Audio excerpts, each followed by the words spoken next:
अपनी विरासत पर गर्व, चौथा और पांचवा प्राण है देश की एकता, एकजुटता और नागरिक कर्तव्य। आईएनएस विक्रांत के निर्माण और इसकी यात्रा में हम इन सभी पंच प्राणों की ऊर्जा को देख सकते हैं। आईएनएस विक्रांत इस ऊर्जा का जीवन संयंत्र है। अभी तक इस तरह के एयरक्राफ्ट कैरियर केवल विकसित देश ही बनाते थे। आज भारत ने इस लीग में शामिल होकर विकसित राष्ट्र की दिशा में एक और कदम बढ़ा दिया है। साथियों, जल परिवहन के क्षेत्र में भारत का बहुत गौरवमयी इतिहास रहा है। हमारी समृद्ध विरासत रही है। हमारे यहां नौकाओं और जहाजों से जुड़े श्लोकों में बताया गया है, दीर्घिका तरणी ही लोला, गत्वरा गामिनी तरीहि, जंगाला प्लाविनी चैव, धारिणी वेगिनी तथा। ये हमारे शास्त्रों में इतना वर्णन है।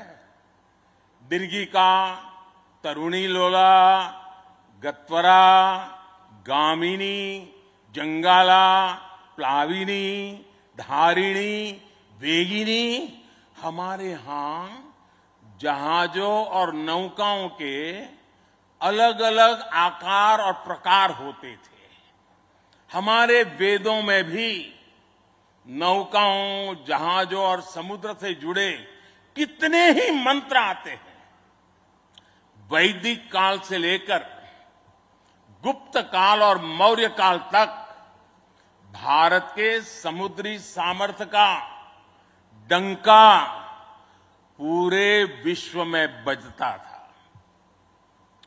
छत्रपति वीर शिवाजी महाराज ने इस समुद्री सामर्थ्य के दम पर ऐसी नौसेना का निर्माण किया जो दुश्मनों की नींद उड़ाकर रखती थी।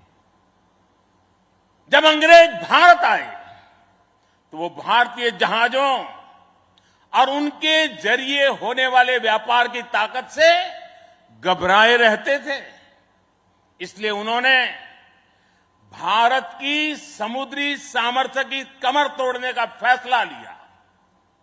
इतिहास गवाह है कि कैसे उस समय ब्रिटिश संसद में कानून बनाकर भारतीय जहाजों और व्यापारियों पर कड़े प्रतिबंध लगाए दिए गए थे।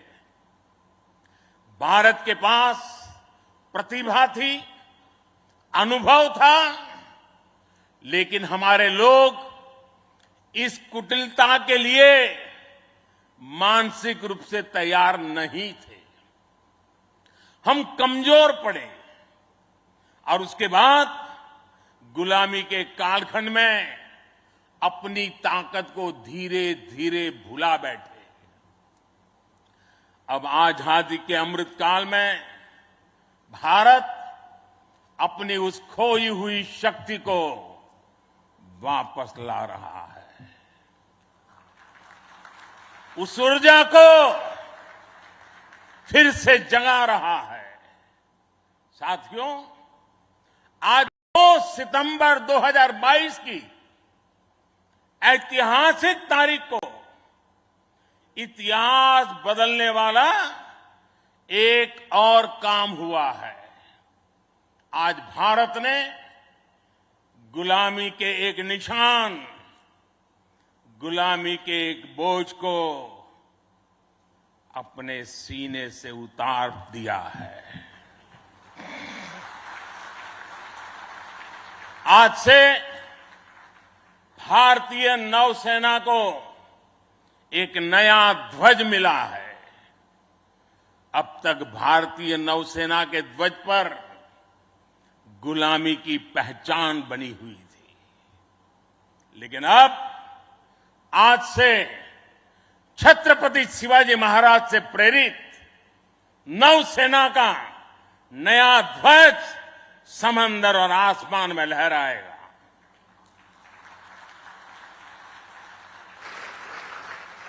कभी रामधारी सिंह दिनकर जी ने अपनी कविता में लिखा था, नवीन सूर्य की नई प्रभा, नवीन सूर्य की नवीन प्रभा, नमो नमो नमो, नमो स्वतंत्र भारत की ध्वजा, नमो नमो नमो। आज इसी ध्वज वंदना के साथ मैं ये नया ध्वज नौसेना के जनक छत्रपति वीर शिवाजी महाराज को समर्पित करता हूं।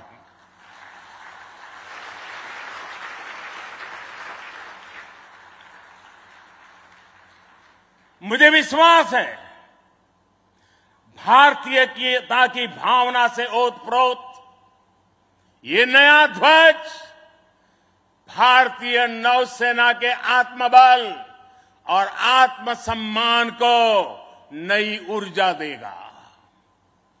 साथियों, हमारी सेनाओं में किस तरह बदलाव आ रहा है, उसका एक और अहम पक्ष मैं सभी देशवासियों के सामने रखना चाहता हूं। विक्रांत जब हमारे समुद्री क्षेत्र की सुरक्षा के लिए उतरेगा तो उस पर नौसेना की अनेक महिला सैनिक भी तैनात रहेगी। समंदर की अथाह शक्ति के साथ असीम महिला शक्ति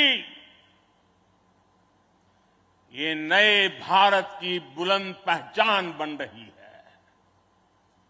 मुझे बताया गया है कि अभी नेवी में करीब 600 महिला ऑफिसर्स हैं, लेकिन अब इंडियन नेवी ने अपनी सभी शाखाओं को महिलाओं के लिए खोलने का फैसला किया है।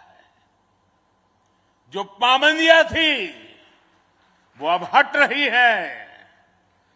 जैसे समर्थ लहरों के लिए कोई दायरे नहीं होते, वैसे ही भारत की बेटियों के लिए भी अब कोई दायरे या बंधन नहीं है।